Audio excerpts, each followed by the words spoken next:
মুসা আলাইহিস সালাম বলতেছেন, আল্লাহ জান্নাতের ভিতরে আমার কোনো বন্ধু থাকবে কিনা, জান্নাতি আমার কোনো সাথী থাকবে কিনা।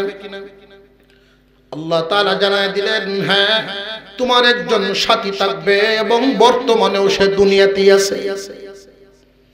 মুসা আলাইহিস সালামের আগ্রহ জেগে গেল, আল্লাহ আমার ওই সাথীর নাম ঠিকানা একটু বলিয়া দাও, ওই সাথীটার আমি দেখবার চাই।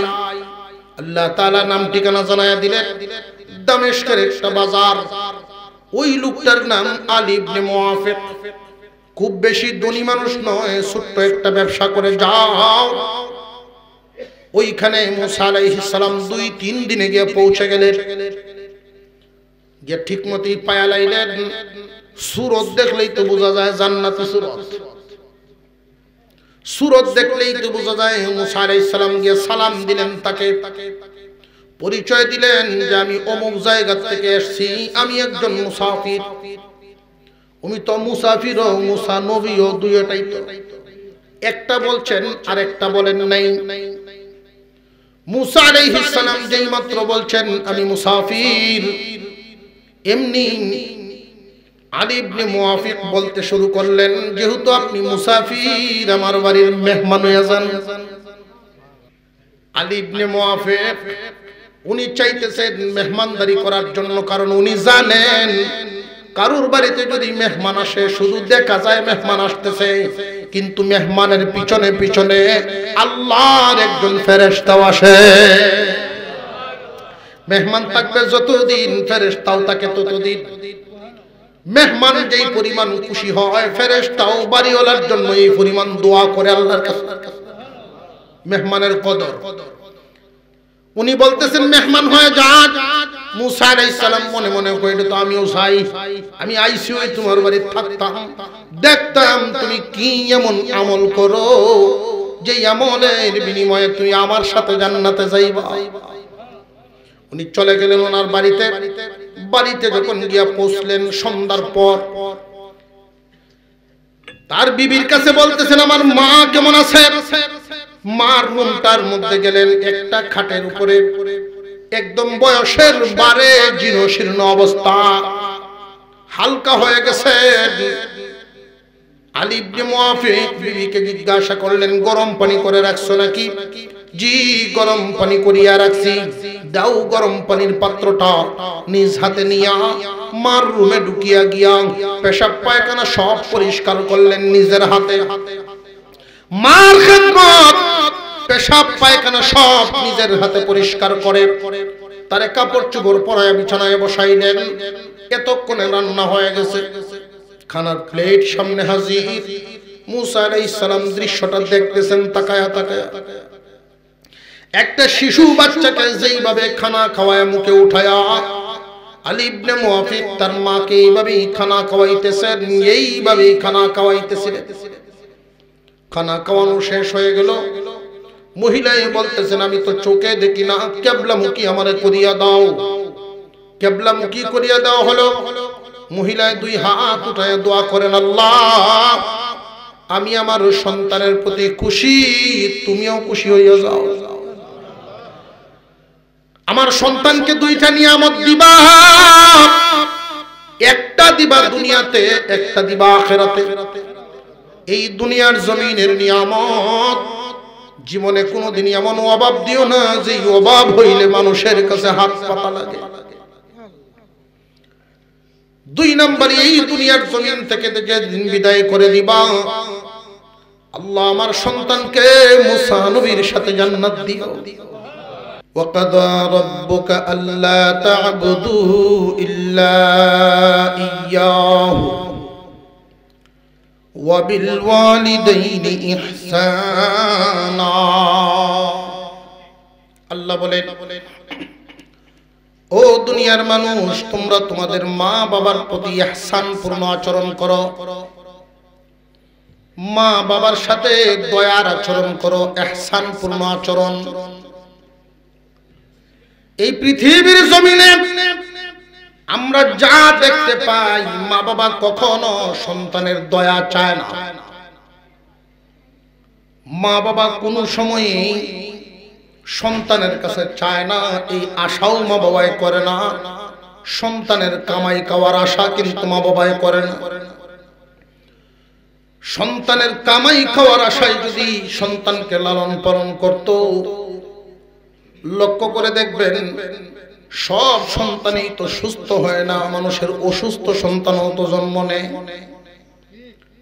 কামাই খাওয়ার উদ্দেশ্যে যদি সন্তান লালন পালন করত, তাহলে অসুস্থ সন্তানদেরকে কেউ লালন পালন করল না। মা বাবার দয়া মায়াটা আল্লাহ যেইভাবে বান্দাকে দয়া করেন, বান্দা তোমার কাছ থেকে কিছু চাওয়া বা পাওয়ার কারণে তোমারে দয়া করি না। তুমি যদি আমাকে ডাকো এটা তোমারই লাভ হবে, না ডাকলে আমার কোনো ক্ষতি নেই। সন্তানের কাছ থেকে মা বাবা পাইবে এই আশায় কোনো সন্তানকে মা বাবা লালন পালন করে না, বরং আতুর লুলা সন্তানকে মা বাবা আরো বেশি আদর করে। আল্লাহ পাক রব্বুল আলামিন এই বিধান করেছেন, কারণটা কি? কারণ হলো ইসলাম ধর্ম একটা কমপ্লিট ধর্ম। একটা সময় তাকে আমাদের উপরে আল্লাহ আইন করে দিয়েছেন, শিশু জন্মগ্রহণ করবে বালেগ হওয়ার আগ পর্যন্ত তুমি মা বাবা এদের ভরণ পোষণ করবা। আবার একটা মানুষ যখন বার্ধক্যে পৌঁছে যায়, এই মানুষটাও তো আল্লাহর বান্দা। এই বান্দার উপরে আল্লাহর কত বড় দয়া। আল্লাহ আইন করেছেন, একদল মানুষের উপরে আইন করে দিয়েছেন, আমার এই বুড়া বুড়ি বান্দা বান্দিরা যেন কষ্ট না করে আমি তোমাদের উপরে আইন করে দিলাম।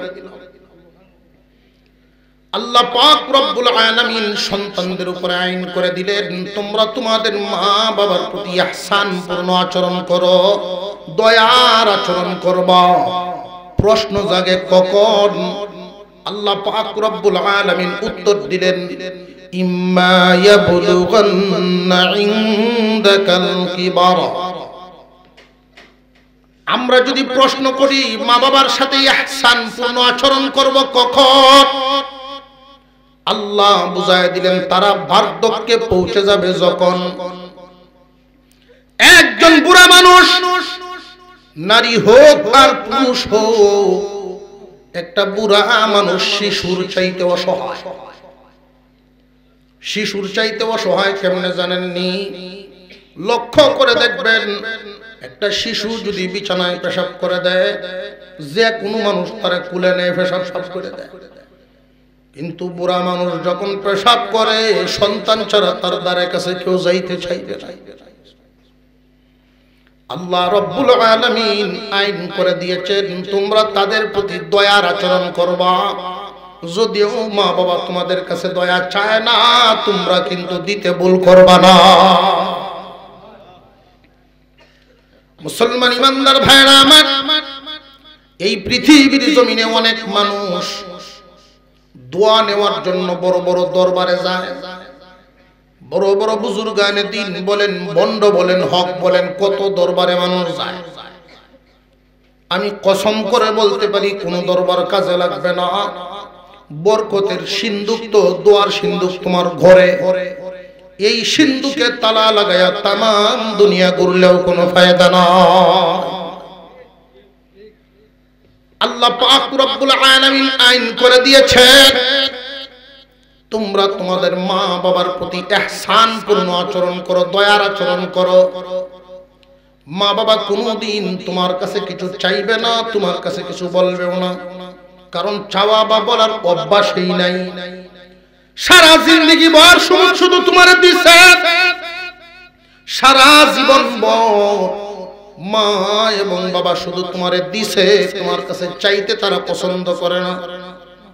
আল্লাহ রাব্বুল আলামিন এই জন্য আল্লাহর পক্ষ থেকে আদেশ করেছেন, আইন করে দিয়েছেন, ও দুনিয়ার যুবক যুবতীর যুবক বান্দা বান্দিরা, দুনিয়ার মানুষ তোমরা শুনিয়া রাখো, বিশেষ করে যুবক ভাইয়েরা খুব মন দিয়ে শুনবা। আল্লাহ আইন করে দিয়েছেন, তোমরা তোমাদের মা বাবার প্রতি ইহসানপূর্ণ আচরণ করো, দয়ার আচরণ। কখন? তারা বুড়া বুড়ি হয়ে যাবে যখন। মানুষ যখন বুড়া হয় শিশুর চেয়ে অসহায় হয়, কারণ কি? শারীরিকভাবে শিশুর চাইতে দুর্বল হয়ে যায় মানুষ। আরেকটা দিক লক্ষ্য করেন, ওই দিকেও দুর্বল। একজন বাচ্চা যদি তার চাহিদা হয় কোনো মজা খাওয়ার জন্য, ভাইয়ের কাছে বলবে, মার কাছে বাবার কাছে যারই ভাই তারই বলতে পারে। কিন্তু একজন বুড়া মানুষ যে কারোর কাছে তার কথাটা ব্যক্ত করতে পারে না। বুড়া মানুষ বড় অসহায় হয়ে যায়। আল্লাহ পাক রব্বুল আলামিন আইন করেছেন, তোমরা তোমাদের মা বাবার প্রতি ইহসানপূর্ণ আচরণ করো। কখন? তারা বুড়া বুড়ি হয়ে যায় যখন। আবার একটা প্রশ্ন করতে পারি যে তাদের সাথে আচরণটা করব কেমনে? ইহসানপূর্ণ আচরণটা করব কেমনে? উত্তর হলো, তারা তোমাদের সাথে করছিল যেমনে। মনে হয়নি তারা কেমনে আমাদের সাথে আচরণ করছিল? দয়ার আচরণ। যখন আমি অসহায় ছিলাম, শিশু ছিলাম, ছোট্ট মানুষ,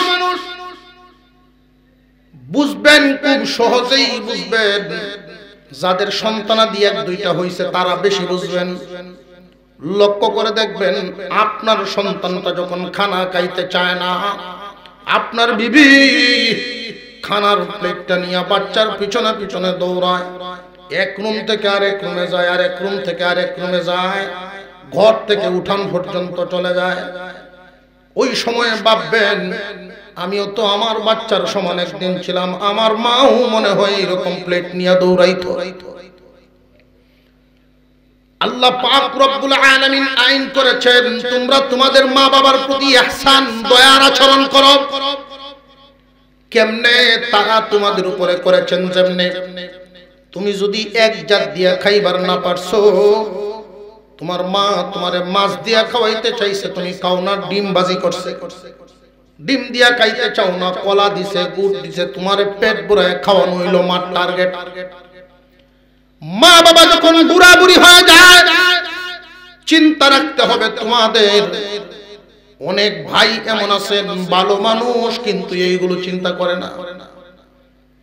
এমনি ভালো মানুষটিকেই, কিন্তু মা বাবা সারাদিন বাড়িতে থাকে, তোমার বিবির সাথে কি ধরনের আচার আচরণ হয় বা না হয় ওইগুলো তুমি খেয়ালই করো না। একই বাড়িতে মা বাবার সাথে বসবাস করে, অথচ সপ্তাহে এক দুই দিন কথা হয় মাত্র। এটা হলো অবহেলা। এই ঘুমন্ত বিবেক জাগ্রত করার জন্যই হলো আমাদের আলোচনা। তোমাদের ঘুমন্ত বিবেক, এই ঘুমন্ত বিবেকটাকে জাগ্রত করায় দেওয়ার জন্যই আমাদের আলোচনা। তুমি একটু চিন্তা ভাবনা করে দেখবা, আল্লাহ যে আইন করেছেন, মা বাবার জীবদ্দশায় কিছু হক আছে, মৃত্যুর পরেও কিছু হক আছে। জীবদ্দশায় যে কয়েকটা হক, এর মধ্যে একটা হলো মাঝে মাঝে গোপনে একান্তে মা বাবার সাথে সময় দিও। তাদের ভিতরে কোনো ব্যথা, ভিতরে কোনো কথা যদি জমা থাকে, তাহলে তাদের কথাগুলো তুমি শুনবা, শুনিয়া ব্যবস্থা গ্রহণ করবা। আমরা তো এইদিকে খেয়ালই করি না। মা এবং বাবা কোন সময় সন্তানের সংসারে আগুন লাগুক এইটা চাইবে না। মা বাবার সাথে যদি তোমার বিবি বেয়াদবিও করে, এই কথাটাও তোমার সাথে বলবে না। এই জন্য তুমি তাদের কাছ থেকে এই কথাগুলো আদায় করবা, ব্যবস্থা গ্রহণ করবা সময় মতে। এক দুইবার যদি ব্যবস্থা গ্রহণ করতে পারো, তোমার মা বাবার জন্য বড় ভালো হবে।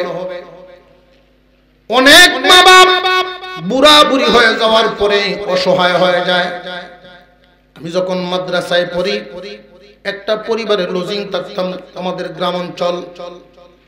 বুড়া বুড়ি অনেক বড় গিরস মানুষ, ছেলেরা 4 জন, তারা আলাদা হয়ে যাবে। 4 জন যখন আলাদা হয়ে যাচ্ছে, সংসার ভাগাভাগি হয়ে যাচ্ছে, বাড়ি ঘর জায়গা জমি সব ভাগ হচ্ছে।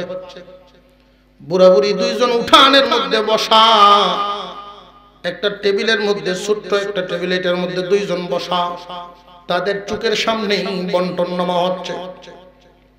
সব বন্টন করা হয়ে গেল। এই 2 জন মানুষ বুকার মতো বসে রয়েছে। এত কষ্টে সাজানো সংসার, চোখের সামনে বন্টন হইয়া যায়। এই দৃশ্যগুলো কিন্তু ঘটে সমাজে, এগুলো অন্যায়, এইগুলো সঠিক নয়, এগুলো বেঠিক। মা এবং বাবার সামনেই সংসার ভেঙ্গে টুকরা হয়ে গেল। অবশেষে মা এবং বাবা দুজনকে বন্টন করার পালা। এই যে বন্টন করা হয়, এক ভাইয়ে মারে খাওয়াবে 1 মাস, আর এক ভাইয়ে বাবারে খাওয়াইবো 1 মাস, এমন বন্টন সমাজে আছে না নাই? সঠিক নয়, এগুলো খুব সাবধান। এক বিছানায় তোমাদের 4 ভাইকে লালন পালন করেছেন এই মা এই বাবা। কবুতরের জোড়ার মতো তাদের জীবনটা শুরু হয়েছিল, সংসার জীবন। কল্পনাও করেন নাই তোমরা বড় হইয়া এই কবুতরের জোড়া ভাঙবা। মারে খাওয়াও এক ভাইয়ে, বাবারে খাওয়াও আরেক ভাইয়ে। মার সামনে যখন খানা আসে তখন কিন্তু তোমার বাবার কথা তার খুব মনে হয়। বাজার থেকে যদি আসতে দেরি হইতো, তোমার মা প্লেট ধুইয়াও বসে থাকতো তোমার বাবার অপেক্ষায়। দুইজন একসাথে খানা খাওয়ার জন্য তারা অপেক্ষা করতেন। আর কেমন সন্তান লালন পালন করলেন তোমরা বড় হইয়া এদেরকে পর্যন্ত আলাদা করে দিছো। সাবধান, যদি ভাগ করে খাওয়াইতে চাও মা বাবা দুজনকে একসাথে রাইখা খাওয়াইবা, এদেরকে কখনো আলাদা করবা না। একজন মানুষ জোয়ান থাকতে তার সঙ্গীর যেই পরিমাণ প্রয়োজন, বুড়া হয়ে গেলে এর চেয়ে বেশি প্রয়োজন। শুধু শারীরিক চাহিদা কিন্তু বিষয় নয়। অনেক মুসল্লি ঢাকা শহরে এমন আছেন, বিবি নাই, প্রায় সময় বলেন বাড়ি ঘর ফার্নিচার সব কিছুই রয়ে গেল, শুধু আমার বিবি নাই। এতেই মনে হয় আমার পুরা বাড়িটার যেন রুহুই নাই। এই বিষয়গুলো সন্তান হয়ে খেয়াল করা দরকার। আমরা যদি খেয়াল করি না তাহলে অবাধ্য সন্তান। আর যদি তাদেরকে খুশি করে দুনিয়ার জমিন থেকে বিদায় দিবার পারি, আল্লাহর কাছে তখন হব বাধ্য সন্তান। বাধ্য সন্তানের জন্য আল্লাহ দুনিয়াতে 3টা পুরস্কার বাজেট করবেন, আর অবাধ্য সন্তানের জন্য উল্টা 3টা বাজেট উল্টা। এই পৃথিবীর জমিনে মা এবং বাবার সাথে ইহসানপূর্ণ আচরণ করতে হবে, দয়ার আচরণ। কখন? তারা বুড়া বুড়ি হবে যখন। কেমনে? তারা আমাদের সাথে আরো আচরণ করেছেন যেমনে। তুমি মাঝে মাঝে এদেরকে হাত খরচা দিবা, তোমার সাধ্য অনুযায়ী দিও। তোমার ইনকাম কম, বাবার হাতে 200 টাকা দিয়া দিও, এটার কোনো হিসাব নিকাশ তুমি নিও না। আব্বা নাও, এই 200 টাকা তুমি ইচ্ছা মতো খরচ করিও। কেন জানো নি রে ভাই? তোমার আব্বা যখন জুমার নামাজে বা মসজিদে গিয়া নামাজে যান, মসজিদের দান বাক্সটা তার সামনে আসলে তারও মনে চায় যে 10 টাকা দেই। কোন একজন ফকির যদি তার সামনে হাত বাড়ায়, তারও মনে চায় যে 5টা টাকা তারে আমি দেই। কিন্তু উনি তো এমন এক সন্তানের বাবা, যেই সন্তান বাবার মন বুঝে না। 200 টাকা 500 টাকা তুমি এক্সট্রা ভাবে তোমার বাবার হাতে দিয়া রাখবা। কারণ যখন উনি মানুষের সাথে চলাফেরা করেন, উনার সমবয়সী আরেকজন মুরব্বী যদি উনারে চা খাওয়ায়, উনারও মন চায় আরেকদিন তারে আমি খাওয়াই। কিন্তু তুমি বিবেকহীন সন্তান, এই জায়গায় তোমার বাবার হাতে যদি কিছু দাও, এতে তোমার কমবে না। 100-500 এইভাবে বাবার হাতে যদি তুমি টাকা দিয়া দাও, লক্ষ্য করে দেখবেন এই টাকাগুলো নিজে যতটুকু খরচ করে নিচ্ছে, তোমার বাচ্চাদের জন্য বেশি খরচ করো। এতে এতে তার মনটাও ভালো হয়। বহু মুরব্বী মানুষ আমি দেখি, আমি মাঝে মাঝে অনেক মুরব্বীর এই সহযোগিতাটা করার চেষ্টা করি। যারা সামর্থ্যবান যুবক, এক্সট্রা একটা কথা বলে দিচ্ছি, আপনারাও পারলে করবেন। বহু মুরব্বী মানুষ এমন আছেন সংসার সন্তানদের হাতে চলে গেছে। যেই বাজারে উনি হাজার হাজার টাকার বাজার করছেন, এই বাজারটাতে এখন ঘুরেন, কত কিছু দেখেন, কেনার কোনো সুযোগ নাই, টাকা নাই। এমন ব্যক্তিদেরকে তুমি যদি 500 টাকা দাও, উনি মনে করবে আমি বুড়া অবস্থায় আজকে 500 টাকার মালিক হইছি। সংসার কিন্তু উনার হাতে নাই, কিন্তু মন থেকে অনেক বড় দোয়া পাইবা। সন্তান হইয়া এইগুলো খেয়াল করা লাগে। একজন মুরব্বী মানুষের কথা আপনাদেরকে শোনাই। এই মুরব্বী মানুষটা তার বাড়ির পাশেই ছিল একটা দোকান। এই দোকান থেকে মাঝে মাঝে বাকি আনতেন, কারণ উনি বাহির থেকে যখন ঘরের ভিতরে আসতেন, নাতি নাতনিরা উনারে গিয়া জড়ায়া দত্ত, জড়ায়া কিতাঞ্চো দাদা কিতাঞ্চো। তখন দাদাই তো একটা ফুটলো হইলো বাইর করে দেওয়া লাগে কিছু একটা। সন্তান তো কোনোদিন তারে টাকা দেয় না, কোত্থেকে আনবে? হয়তো সিজনে এক মন ধান বিক্রি করে রাখবো টাকাটা। এইটারও আবার পুত্র বধূর কাছে হিসাব দেওয়া লাগে। লয়নি না লয় না? খুব ভালো করে লক্ষ্য রাখবেন এই কথাগুলো। এইভাবে বাকি আনতে আনতে 500 টাকার কাছাকাছি জমা হয়ে গেছে। দোকানদারে বলে, চাচা যান, টাকাটা কোন দিন দিবেন? যে ব্যবস্থা করতেছি তোমারা দিয়া দিন বাবু। হঠাৎ একদিন মনে মনে ভাবতেছেন, আমার এই ছেলে, তার কাছে আমি কোন সময় টাকাটা চাইতে পারি? ছেলে আছে কয়েকজন, সবার কাছে তো বলা যায় না, সবার চেহারা তো সমান নয়। উনি মনে মনে ভাবলেন যে একটা ছেলের কাছে আমি পেশ করব আমার কথাটা। খানা পিনার পরে ছেলে যখন ঘর থেকে বাহির হবে, ঘরের ভিতরে উনি বলবেন না, উনি প্ল্যান করেছেন ঘরে যদি বলি, বিবির সামনে বললে বৌমায় জিজ্ঞাসা করব পেশাইব কি করতেন তোরা টাকা দিয়া। গেটের বাহিরে দাঁড়ায় আছেন রাস্তার কাছে। ছেলে যখন বাহিরে যান, বাবা দাঁড়ায় বলতেছেন, তোমার সাথে একটা কথা ছিল আমার। ছেলেটা আসলে বিবেকবান, কিন্তু ঘুমন্ত বিবেক। আমরা অনেক যুবকদেরকে দেখলেই বুঝতে পারি ওরা বাধ্য সন্তান, কিন্তু ঘুমন্ত বিবেক হওয়ার কারণে এগুলো খেয়াল করে না। এই খেয়াল করায় দেওয়াটাই হলো আমাদের আলোচনার বিষয়। এই যুবক ঘরের বাহিরে গেছে, বাবা বলতেছেন আমি তোমার কাছে একটা কথা বলবার চাই। যুবক বলে, আব্বা বলেন। ঘরেও তো বলতে পারতেন যে না, ঘরে না। বাবারে, আমার 500 টাকার বড় প্রয়োজন, তুমি দিবা নাকি? এমনি ছেলেটার ঘুমন্ত বিবেকটা জাগ্রত হয়ে গেছে। তার ধাক্কা লাগছে এই কথায়। মানি ব্যাগটা বাহির করে বাবার সামনে তুলে ধরে বলে, আব্বা বড় কষ্ট পাইছি, আমি নিজেকে বড় ধিক্কার দিতেছি। তোমার বুঝি বড় প্রয়োজন হয়ে গেছে টাকা, তুমি চাওয়ার আগে উচিত ছিল আমার তোমার হাতে পৌঁছায় দেওয়া, মাঝে মাঝে টাকা দেওয়া। এই যে জায়গাটা, কত টাকা তোমার কাছ থেকে চায়া নিছি জীবনে, আজকে বুঝি এমন সমস্যার সম্মুখীন হয়ে গেছো, তোমার হাতে টাকা নাই। আমি প্রতি মাসে বেতনটা পায়া সবটুকু বেতন তোমার হাতে দিব। তোমার যতটুকু দরকার তুমি রাইকা তারপরে আমারে দিবা। তুমি যতটুকু পারো খরচ করবা, বাকি দিয়ে আমি সংসার চালাবো। আল্লাহ পাক রব্বুল আলামিন বুঝায় দিলেন। খুব ভালো করে মনে রাখবেন কথাগুলো। মা বাবার সাথে ইহসানপূর্ণ আচরণ করো।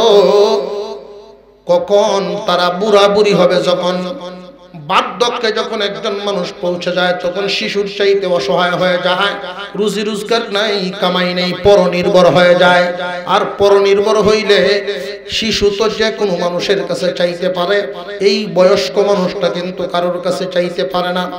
তুমি তার কলিজার টুকরা সন্তান, তোমার খেয়াল রাখা উচিত আমার আব্বার কোনটা দরকার, কি চাহিদা আছে ওনার। মানুষ যখন বুড়া হয়, তার মনের রুচি, মুখের রুচি পর্যন্ত কমে যায়। খাবার দাবার ঠিক মতো খাইতে পারে না, তরি তরকারি সবকিছু ভালো করে বুঝবেন। এই সময় মা বাবারে খুশি রাখার জন্য অতিরিক্ত কলা গুড় এগুলো ঘরে রাখবেন। তরি তরকারির ফাঁকে এইগুলো দিয়ে যদি এক মুষ্টি ভাত বেশি খাইতে পারে, তাহলে আপনার আব্বা সুস্থ থাকবে। খুব বেশি টাকা দাম নয়, কম পয়সার মধ্যেই কিন্তু তাদের মন খুশি করা যায়। বাজার থেকে যদি নতুন ফল নিয়ে আসেন, আব্বা মৌসুমি ফলটা আনলাম, এটা আপনি খাইবেন। 100-150 টাকার ফল আনার কারণে আপনার আব্বা আম্মার মন কিন্তু খুশি হয়ে যাবে। এই যে নীরবে নিয়ে তাদের হাতে পৌঁছায়া দিলেন, যদিও তাদের হাতে দিচ্ছেন, তারা কিন্তু একা খাবে না, বেশিটাই আপনার সন্তানরা খাওয়াইব। এই ভুলগুলি করবেন না কখনো। মা এবং বাবা এই দুনিয়ার জমিন থেকে হারায় গেলে এই নিয়ামত গেল, আর কোনোদিন পাবেন না। তামাম দুনিয়া ঘুরতে পারবে, তাদের ডাক্তার মতো এমন ডাকেই মিলাতে পারবেন না।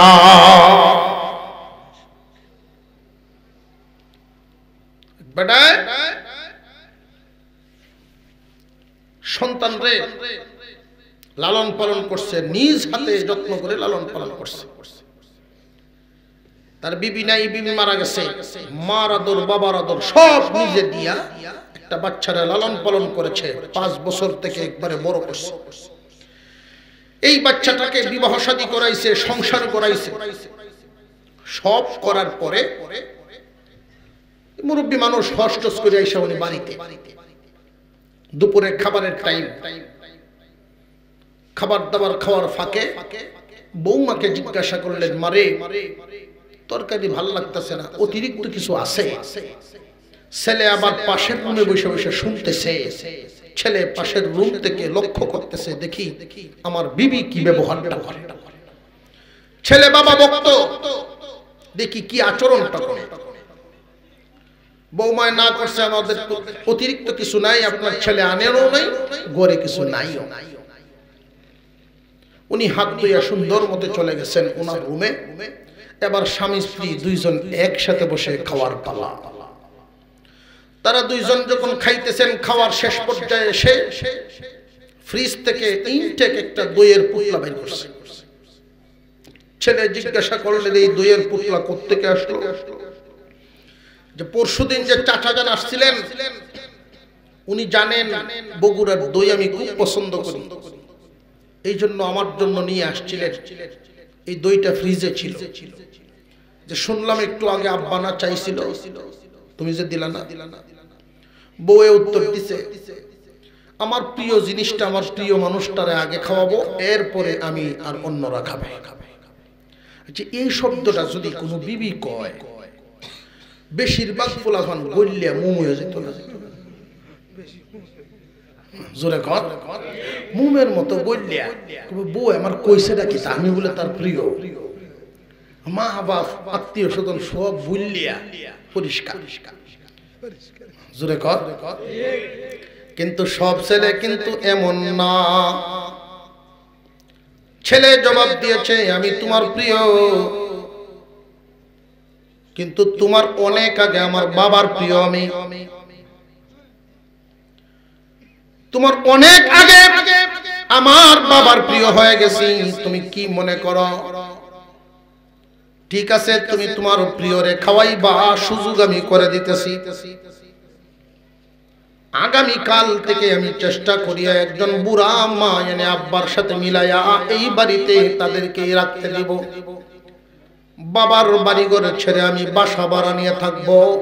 কোন একটা দোকানে গিয়া চাকরি করিয়া মাসের শেষে যেই বেতনটা পাবো এটাই তোমার হাতে দিব। মাস চালাইলে তখন টের পাইবা বাবার কামানো সম্পদের কত দাম। বৌমা টের পাইছে, বউ বুঝে লাইছে। বাবার রুমের মধ্যে গিয়া বাবার পায়ে পড়ছে, বাবা জীবনে আর এমন ভুল কোনোদিন হবে না। একদিনের টাইটে সব শিক্ষিত, কিন্তু আমরা এগুলো সময় মতো টাইট দেই না। শুধু ডিল হইতে হইতে হইতে হইতে এমন এক হালত হয়, তখন মা বাবা কষ্ট পায়, এই কষ্ট নিয়েই কবরে যায়। খুব সাবধান। বুড়া মানুষ বেটা বুড়া হইছে তো বৌমা বেটার মাটিয়ে বাদ দেয়, প্লেট দিয়ে মাটিয়া বাদ দেয়, বেটার ফেট পড়ে। ছেলে ওই যে সকালে যায় ফ্যাক্টরি, আরেকবার রাত্রে। এই দুঃখ বুড়া বেটা কার কাছে করতে? জেনে রাখবেন, মা বাপ কিন্তু এমন এক দৌলত, আপনার ঘরের কথা বাহিরে নিয়ে কারোর কাছে বলবে না। দুঃখ ভিতরেই থাকবে। আমার হুতের বাণিজ্য চাই। আপনার অসুবিধা হইতেছে কোনো? বসলে কত সুন্দর হইতো। আপনারা যদি বসতেন, পরিবেশ আরো কত সুন্দর হইতো। আমরা একটু বইতাম পারি কি ভাই সব বইলে খুশি হইতাম একটু জিকিরের সাথে আমরা একটু বইও যাই বইও যাই আর ফাঁকে আমি একটা চাও খাইলাম লা ইলাহা ইল্লাল্লাহ লা ইলাহা ইল্লাল্লাহ লা ইলাহা ইল্লাল্লাহ লা ইলাহা লা ইলাহা ইল্লাল্লাহ লা ইলাহা লা ইলাহা ইল্লাল্লাহ মুহাম্মাদুর রাসূলুল্লাহ মাফে বাদ দে এবারে দুঃখ কইব কার কাছে তো একটা নাতি আছে 8-9 এ পড়ে ছেলে হেড কাছে দুঃখ কইছে ভাই দেখ তোর মা আমার যে প্লেট দে মাপে ভাত দেয় আমার তো হেড পড়ে না নাতি বুদ্ধি দিছে এই বাড়ি ভাঙে লাও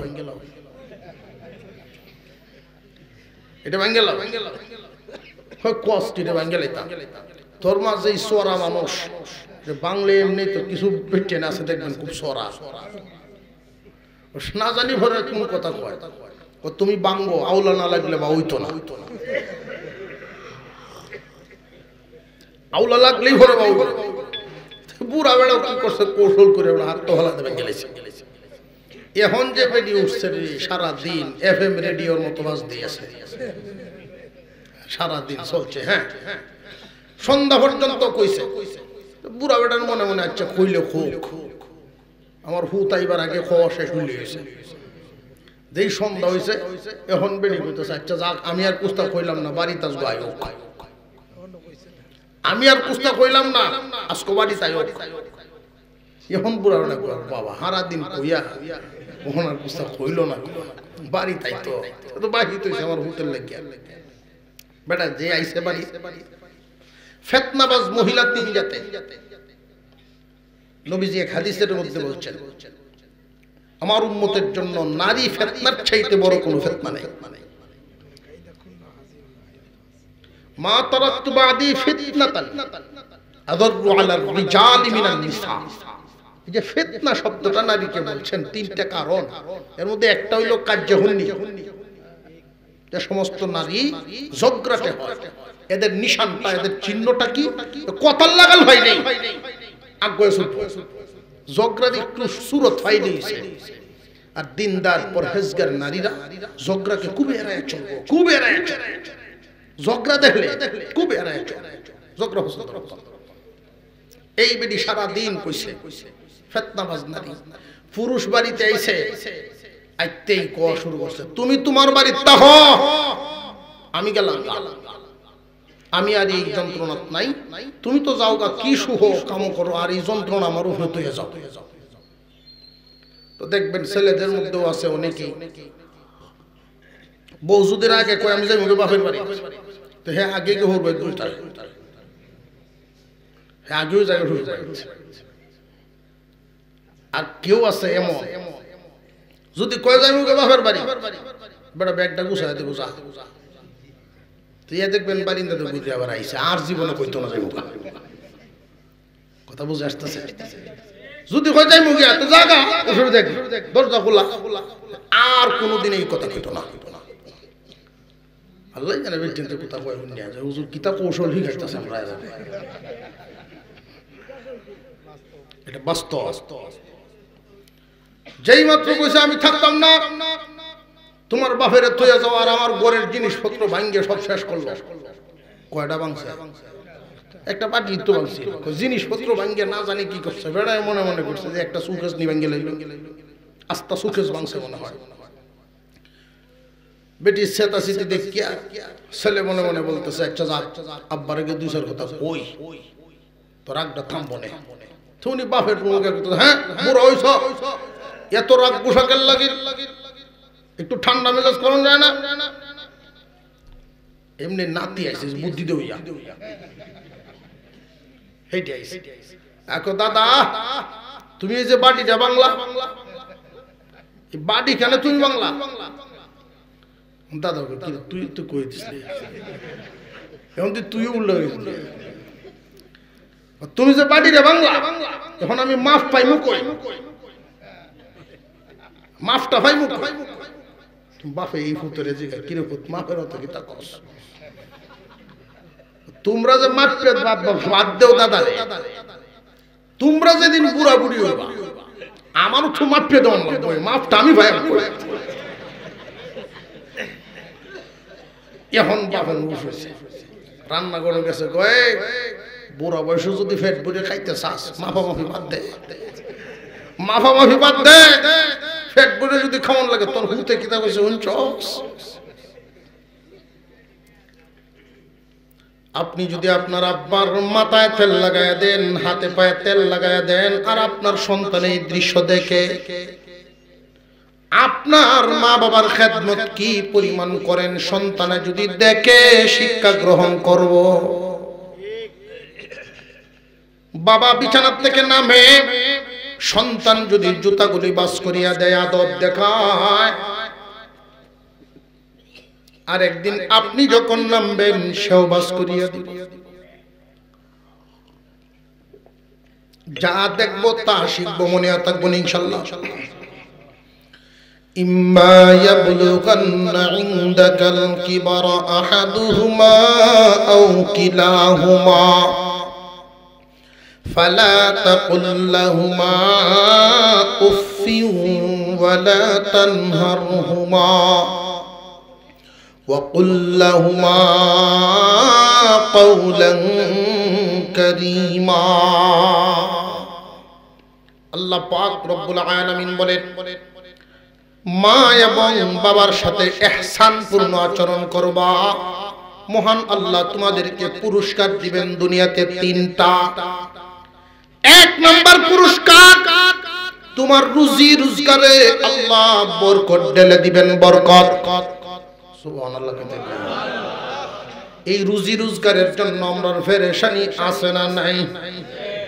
দিন রে রাত বানাই, রাত্রে দিন বানাই, হালালে হারামে কত কিছু মিলাই, পেরেশানির লেগে নিত্য। আল্লাহ জিম্মাদারি নেন, মা বাবার বাধ্য সন্তান যারা হবে, মা বাবার দোয়া যাদের সাথে থাকবে, আল্লাহ এদেরকে এমন ভাবে রিজিক মিলাই দিবেন, পেরেশান মুক্ত জীবন। রুজি রোজগারে বরকত ঢেলে দিবেন, বরকত। কামাই রুজিতে বরকত ঢেলে দেওয়ার অর্থ কি?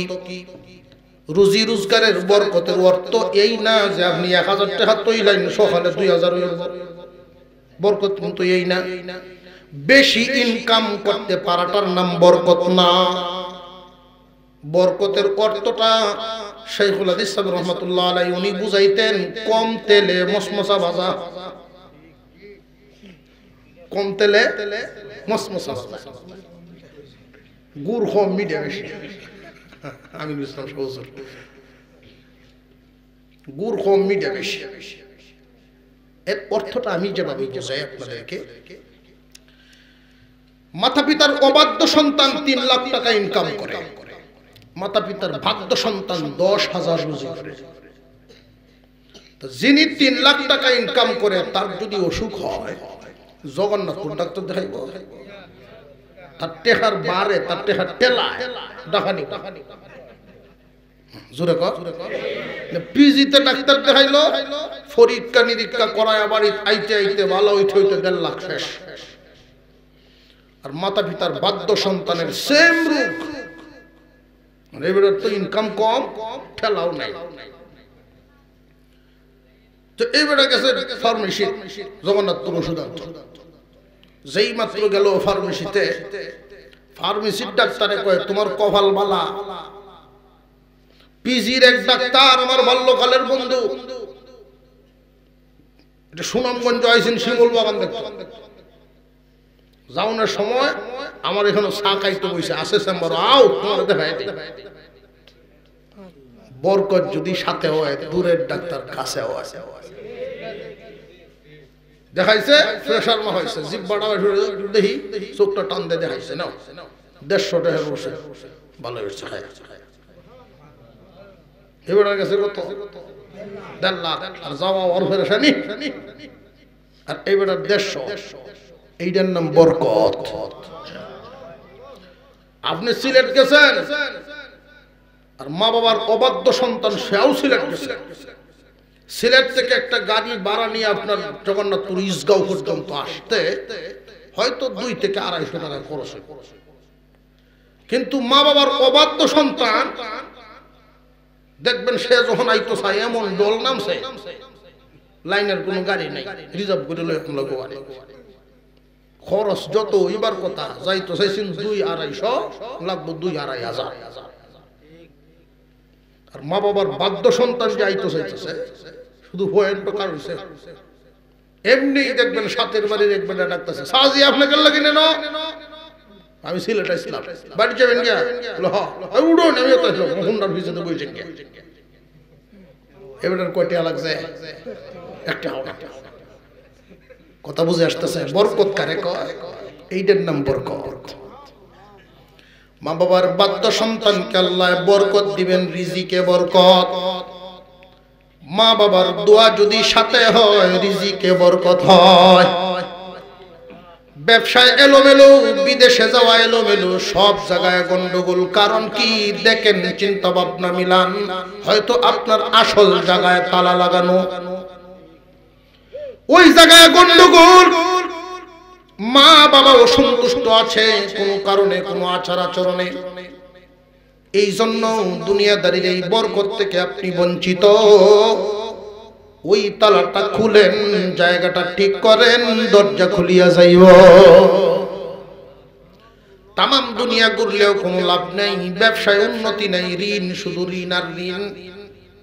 বহুত মানুষ দেখছি আমি পীরের দরবারও যায়, যত বড় পীরের দরবারে যাও না কেন এই দরবারের চাইতে করা কোনো দরবার নাই।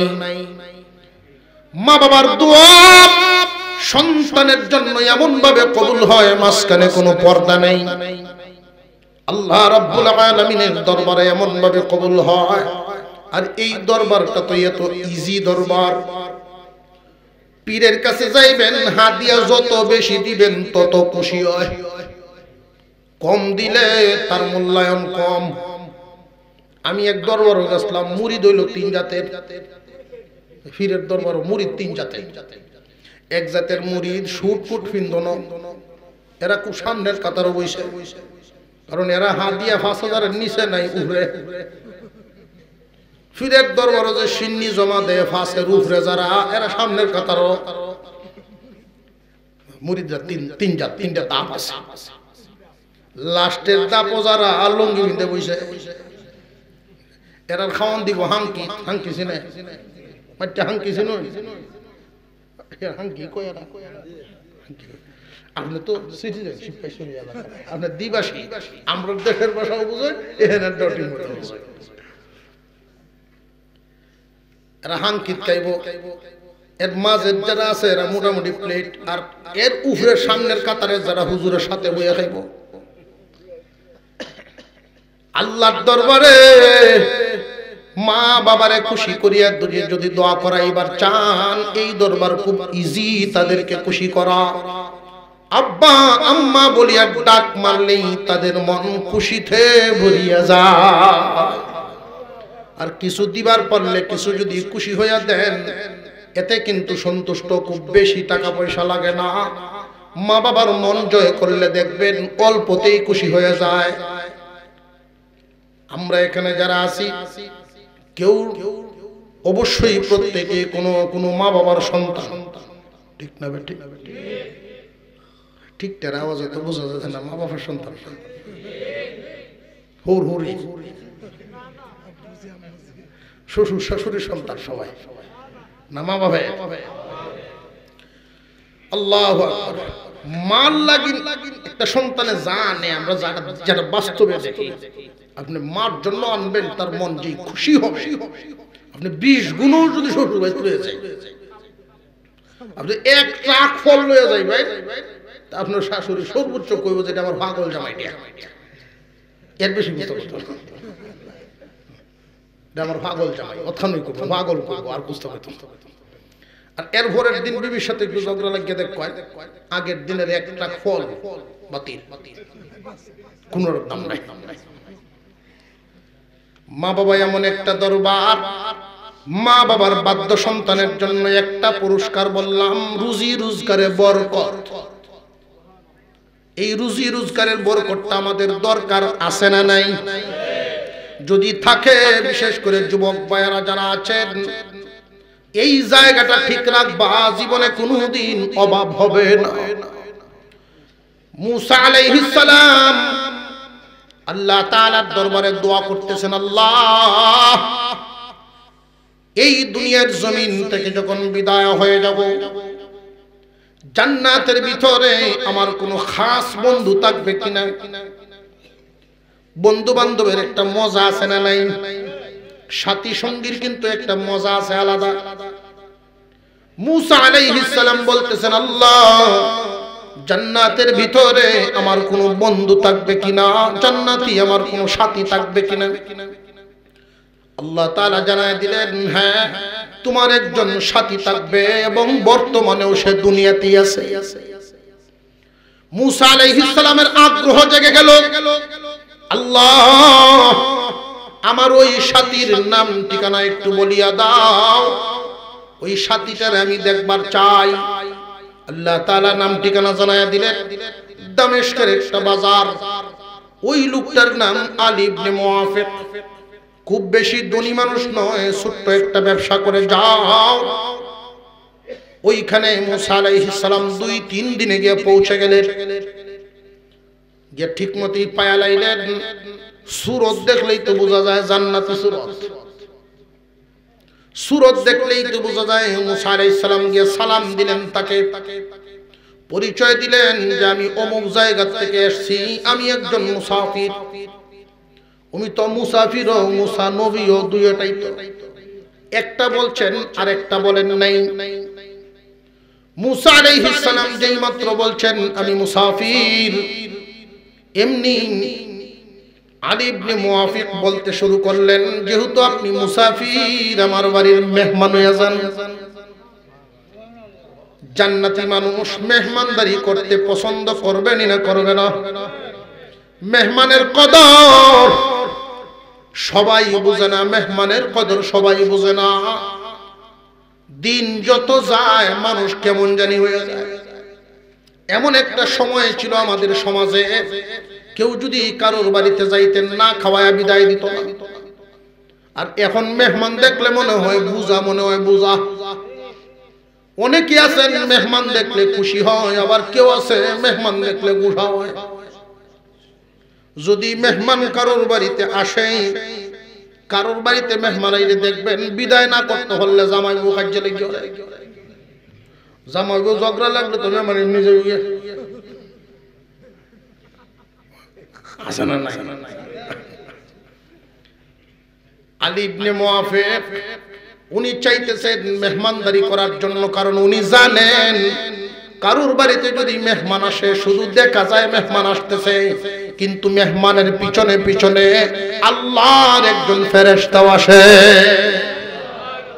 মেহমান থাকবে যতদিন, ফেরেশতাও থাকে ততদিন। মেহমান যেই পরিমাণ খুশি হয়, ফেরেশতাও বাড়িওয়ালার জন্য এই পরিমাণ দোয়া করে আল্লাহর কাছে। মেহমানের কদর। উনি বলতেছেন মেহমান হয়ে যান। মুসা আলাইহিস সালাম মনে মনে কইলো, তো আমিও চাই, আমি আইসি ওই তোমার বাড়ি থাকতাম, দেখতাম তুমি কি এমন আমল করো যে আমলের বিনিময়ে তুমি আমার সাথে জান্নাতে যাইবা। উনি চলে গেলেন ওনার বাড়িতে। বাড়িতে যখন গিয়া পৌঁছলেন সন্ধ্যার পর, তার বিবির কাছে বলতেছেন আমার মা কেমন আছে। মার রুমটার মধ্যে গেলেন, একটা খাটের উপরে একদম বয়সের বারে জীর্ণ শীর্ণ অবস্থা, হালকা হয়ে গেছে। আলী ইবনে মুআফিক বিবিকে জিজ্ঞাসা করলেন, গরম পানি করে রাখছো নাকি? জি গরম পানি করিয়া রাখছি। দাও গরম পানির পাত্রটা। নিজ হাতে নিয়া মার রুমে ঢুকিয়া গিয়া পেশাব পায়খানা সব পরিষ্কার করলেন নিজের হাতে। মার খেদমত, পেশাব পায়খানা সব নিজের হাতে পরিষ্কার করে তারে কাপড় চোপড় পরায়া বিছানায় বসাইলেন। এতক্ষণে রান্না হয়ে গেছে, খানার প্লেট সামনে হাজির। মুসা আলাইহিস সালাম দৃশ্যটা দেখতেছেন তাকায়া তাকায়া। একটা শিশু বাচ্চাকে যেইভাবে খানা খাওয়ায় মুখে উঠায়া আলী ইবনে মুয়াফিক তার মাকে এইভাবেই খানা খাওয়াইতেছেন, এইভাবেই খানা খাওয়াইতেছিলেন।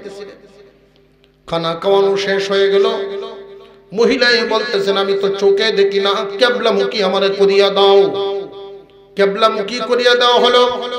মহিলায় দুই হাত উঠায় দোয়া করেন, আল্লাহ আমি আমার সন্তানের প্রতি খুশি, তুমিও খুশি হইয়া যাও। আমার সন্তানকে দুইটা নিয়ামত দিবা, একটা দিবা দুনিয়াতে, একটা দিবা আখিরাতে। এই দুনিয়ার জমিনের নিয়ামত জীবনে কোনোদিন এমন অভাব দিও না যে অভাব হইলে মানুষের কাছে হাত পাতা লাগে। দুই নম্বর, এই দুনিয়ার জমিন থেকে যেদিন বিদায় করে দিবা, আল্লাহ আমার সন্তানকে মুসা নবীর সাথে জান্নাত দিও। মুসা আলাইহিস সালাম জিজ্ঞাসা করেন, ভাই তোমার আম্মা কি এইভাবে প্রায় সময় দোয়া করেন নাকি? হ্যাঁ, 40 বছর হয়ে গেছে আমার আম্মা অসুস্থ, বিছানায় পড়ে আছে, এইভাবে আমি সেবা করি যে আপনার কি কোনো সময় কষ্ট লাগে না? না, আমার বড় আনন্দ লাগে যখন আমার স্মরণ হয়। এখন তো আমি নিজ হাতে শুধু মার পেশাব পায়খানা পরিষ্কার করিয়া দেই, কিন্তু এমন একটা সময় তো ছিল আমি মার কুলে থাকতাম, আমাকে নিয়ে খানা খাইতে বসছেন, এমন টাইমে আমি পেশাব পায়খানা মার কুলেই করে দিতাম। মা কোনোদিন আমাকে ফেলে দেন নাই। এই সেবার মাধ্যমে যদি কিছুটা হইলেও আমি ঋণ পরিশোধ করতে পারি, আমার সামান্য গন্ধ লাগে না, বরং আমার ভালো লাগে মার খেদমত করতে। আমার আম্মা 40 বছর যাবত এই বিছানায় পড়ে আছেন, আমি সেবা করি আর আম্মা এইভাবে দোয়া করে। একটা দোয়া কবুল হয়ে গেছে। মা যে বলছেন কোনো অভাব যেন আমাকে গ্রাস করতে না পারে। আল্লাহ রাব্বুল আলামিন এই ছোট্ট ব্যবসা দিয়ে আমার এত সুন্দর চালান, সারা এলাকায় আমার সুনাম আছে, আমি এত সুন্দরভাবে চলি, খুব ভালোভাবে আমি চলতে পারি, কোনো অভাব অনটন আমাকে ধরতে পারে না। জানি না দ্বিতীয় দোয়াটা কবুল হয় কিনা। মুসা আলাইহিস সালাম লোকটার ঘাড়ের উপরে হাত দিয়া বলেন, তোমার মার দ্বিতীয় দোয়াটাও কবুল হয়ে গেছে বন্ধু।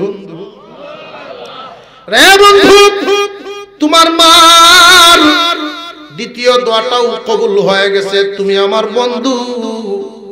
আল্লাহ আমাকে জানায় দিয়েছেন তুমি আমার সাথে জান্নাতে যাইবা, আমি রে মুসা পয়গম্বর। মার দোয়ার বদৌলতে, মাতা পিতার দোয়া যদি সন্তান তুমি কামাইতে পারো, 1 নাম্বার নিয়ামত, দুনিয়ার সকল জরুরত পূরণ হবে, রিজিকে বরকত হবে। 2 নাম্বার, সন্তানগুলো মানুষের মতো মানুষ হবে। আর যদি মা বাবা অবাধ্য হয়ে যায়, সন্তান মানুষ হবে না। মা বাবার অবাধ্য সন্তান যারা হয়, এরা মা বাবা অবাধ্যতার কারণে নিজের সন্তান মানুষ করতে পারে না। আপনারা হয়তো বলতে পারেন, হুজুর আমাদের পাশের বাড়িতে দেখছি জীবনে মা বাবার খেদমত করে নাই, অথচ তার সন্তান ভার্সিটি পড়ে। ভাই, মানুষ হওয়ার কথা বলছি, শিক্ষিতর কথা বলি নাই। শিক্ষিত হওয়া এক জিনিস, মানুষ হওয়া আর এক জিনিস। এই সমাজে অনেক মানুষ বৃদ্ধাশ্রমে থাকে, বেশিরভাগই তথাকথিত শিক্ষিতর মা বাপ। ওরা শিক্ষিত হয়েছে কিন্তু মানুষ।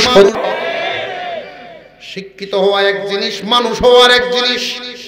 মা বাবার বাধ্য সন্তান যারা হবে, এদের সন্তানাদি মানুষের মতো মানুষ হবে।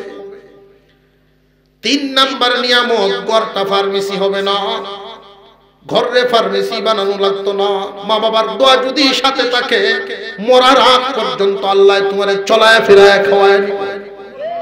গর্বটি বানাইবেন না, অন্যের উপরে তোমারে বোঝা বানাবেন না, কারণ তোমার সাথে আছে মা বাবার দোয়া। এই দুনিয়া থেকে যেই দিন বিদায় হয়ে যাইবা, জান্নাতের 2টা দরজা খোলা থাকবে, একটা মার জন্য আর একটা বাবার খেদমতের জন্য। মা এবং বাবার খেদমতের জন্য 2টা দরজা খোলা, যেটা দিয়া ইচ্ছা ওইটা দিয়েই জান্নাতে ঢুকবা। আল্লাহ আমাদেরকে মা বাবার বাধ্য সন্তান হওয়ার তৌফিক দান করুন, আমিন। যাদের মা বাবা নাই, মা বাবা যাদের নাই, মা বাবার জন্য বেশি বেশি করে দোয়া করবে। রব্বির হামহুমা কামা রাব্বায়ানি সগীরা। দোয়া করবেন, সদকা করবেন মা বাবার জন্য। আর্থিক সদকা খুব দ্রুত কবুল হয়। দোয়া, খতম, কত কিছুই তো আমরা করাই। মা বাবার জন্য যারা আর্থিক সদকা করে, এটা সবচেয়ে বেশি উপকার হয়। যার যার তৌফিক অনুযায়ী মসজিদ, মাদ্রাসা, ইতিম, মিসকিন, বিধবা, এদের মধ্যে বেশি বেশি সদকা করবেন, দান করবেন।